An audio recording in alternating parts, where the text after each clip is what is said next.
മഹേന്ദ്രയിൽ ഒരു എംപ്ലോയി ആയിരുന്നു. ഞാൻ ചിന്തിച്ചപ്പോൾ എനിക്ക് മനസ്സിലായ കാര്യം, ഞാൻ എൻ്റെ സമയം വിറ്റുകൊണ്ട് പണം സമ്പാദിക്കുന്ന ഫസ്റ്റ് കാറ്റഗറിയിൽ പെടുന്ന ആളാണ്. അപ്പൊ നിങ്ങളെ കുറിച്ച് ചിന്തിക്കണം, നിങ്ങൾ ഏത് കാറ്റഗറിയിലാണ് വരുന്നത്? ഫസ്റ്റ് ആണോ സെക്കൻഡ് ആണോ? അല്ലെ? മഹേന്ദ്രയ്ക്ക് ഞാൻ എന്ത് ചെയ്തു? ബാലു മഹേന്ദ്രയ്ക്ക് അല്ലെങ്കിൽ ആനന്ദ് മഹേന്ദ്രയ്ക്ക് ഞാൻ എൻ്റെ സമയം ഞാൻ വിറ്റു. രാവിലെ 9 മണി മുതൽ വൈകിട്ട് 5 മണി വരെ ഞാൻ നിങ്ങൾക്ക് വേണ്ടി പണിയെടുക്കാം എന്ന് പറഞ്ഞ് എൻ്റെ സമയം, എൻ്റെ ഡേ ഞാൻ അയാൾക്ക് വിറ്റു.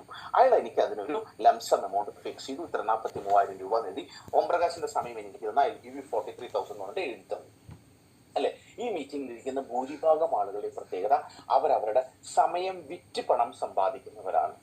എന്നാൽ ഇനി സമയം വാങ്ങിക്കൊണ്ട് പണം സമ്പാദിക്കുന്ന ആളുകളുണ്ട്. ഉദാഹരണം പറഞ്ഞാൽ ആനന്ദ് മഹീന്ദ്ര. അപ്പൊ എന്റെ പണ്ടത്തെ എംപ്ലോയർ ആയിരുന്ന ആനന്ദ് മഹീന്ദ്ര എന്നെ എടുക്കാം. ആനന്ദ് മഹീന്ദ്ര എങ്ങനെ ചെയ്യുന്നത്? ആളുടെ സമയം വിറ്റല്ല പണം സമ്പാദിക്കുന്നത്. അയാൾ എന്നെ പോലെയുള്ള ആയിരക്കണക്കിന് ആളുകളുടെ സമയം വാങ്ങിക്കൊണ്ടാണ് പണം സമ്പാദിക്കുന്നത്.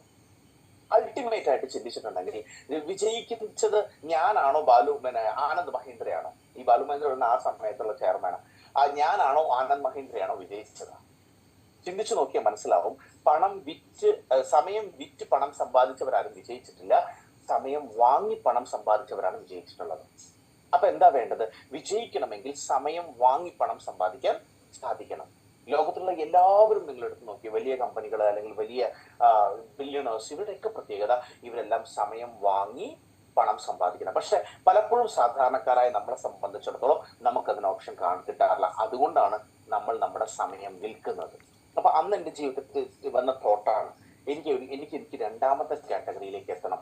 സമയം വിറ്റുകൊണ്ടല്ല, പകരം മറ്റുള്ളവരുടെ സമയം വാങ്ങിക്കൊണ്ട് അവരെ കൊണ്ട് പണിയെടുപ്പിച്ചുകൊണ്ട് ബിസിനസ് വിജയിക്കണം.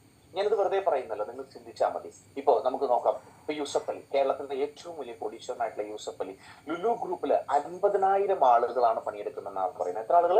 50,000 ആളുകൾ യൂസഫ് അലിക്ക് വേണ്ടി പണിയെടുക്കുന്നുണ്ട്. അല്ലെങ്കിൽ വേണ്ട, ഇപ്പൊ അടുത്തൊരു കമ്പനി എടുക്കാം, ആപ്പിൾ. നമ്മളെല്ലാവരും വളരെ ഫേമസ് ആയിട്ടുള്ള കമ്പനി, ലോകത്തിലെ വില കൂടിയ കമ്പനികളിലൊന്നാണ് ആപ്പിൾ. 1,64,000 എംപ്ലോയീസിനെ വെച്ചാണ് വർക്ക് ചെയ്യുന്നത്. ഇന്ത്യ അല്ലെങ്കിൽ മൈക്രോസോഫ്റ്റ് എടുത്തോളൂ, 2,28,000 ആളുകളാണ് മൈക്രോസോഫ്റ്റ് വർക്ക് ചെയ്യുന്നത്.